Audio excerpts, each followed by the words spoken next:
I'd like to commence this video with a request. For those interested in receiving more premium betting tips and predictions, especially if my guidance has contributed to your success in winning bets and generating revenue, I kindly seek your support in revitalizing this channel. Your assistance plays a crucial role in bolstering my presence on YouTube. You're welcome to explore my Patreon support tier or check out my various plans. Multiple plans are available for each and every one of you seeking our premium picks. You can find the link in the bio and comment section below. Thank you for considering and supporting me. Cardinals vs. Brewers. My team pick is Cardinals win. Lance Lynn is scheduled to pitch in the second game of this series with the Brewers. Last week, in a start against the White Sox, he gave up 5 runs, 4 earned, on 4 hits and 3 walks over 5+ innings in a 6-5 extra inning loss. Facing the team he spent 2 seasons with before getting traded to the Dodgers last July, Lynn could not find the strike zone and exited the game after 94 pitches, 53 strikes. He worked through 2 scoreless innings before a base hit and an error brought a 3rd run in for the White Sox in the 4th.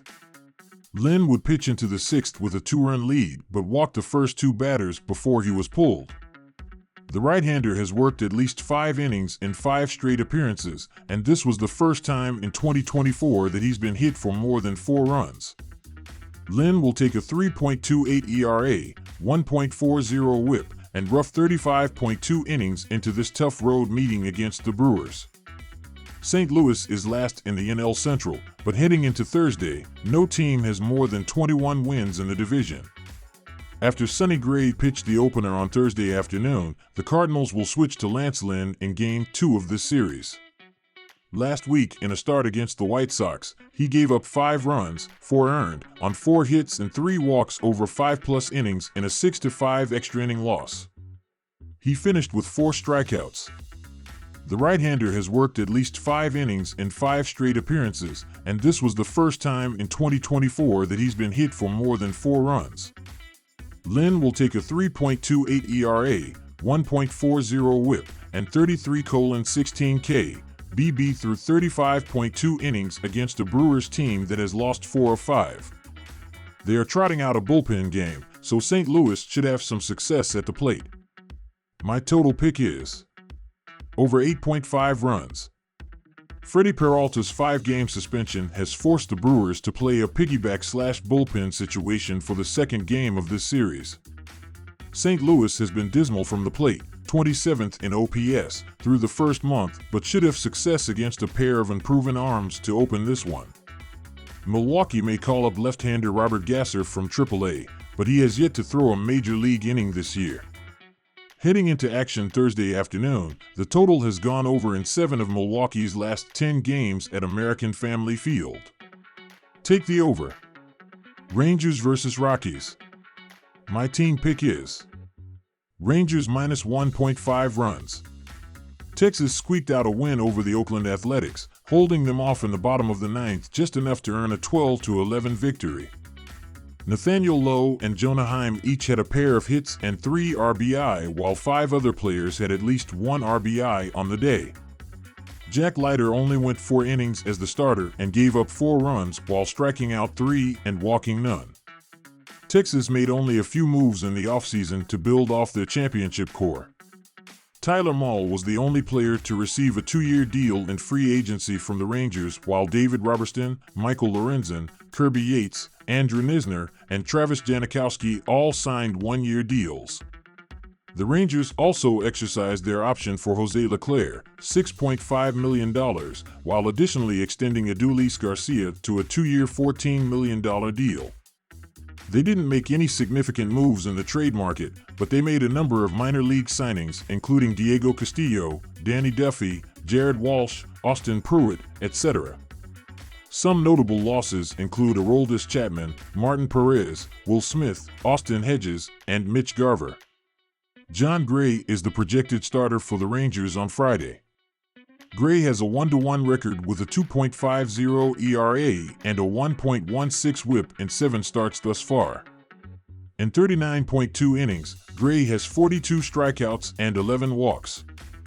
His first start was forgettable to say the least, but he has settled down since then and has not allowed more than 2 runs in each of his last 7 starts. In his last start against the Royals, he gave up 2 runs in 7 innings while striking out 7 and walking none. Although Gomber has been solid as of late, Gray has done just as well, if not better. I trust the defending champions much more than I do the Rockies, and I have confidence they will not squander a lead like they nearly did in Oakland. The Rangers have won their last 4 in a row against the Rockies, and all have been by at least 5 runs. Simply put, the Rockies cannot be trusted due to the fact they have yet to earn their 10th win of the season.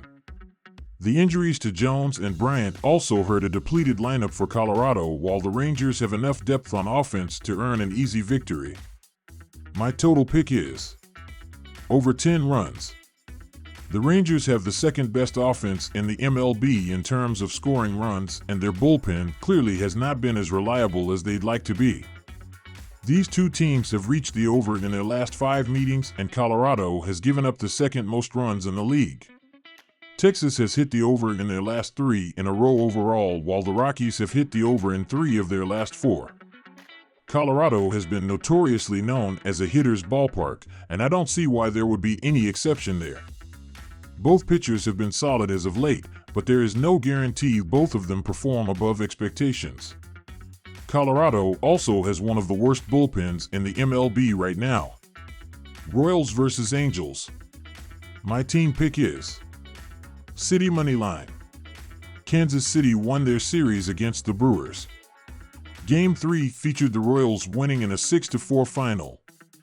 The Royals finished with 9 hits as 3 guys had at least 2 hits at the plate.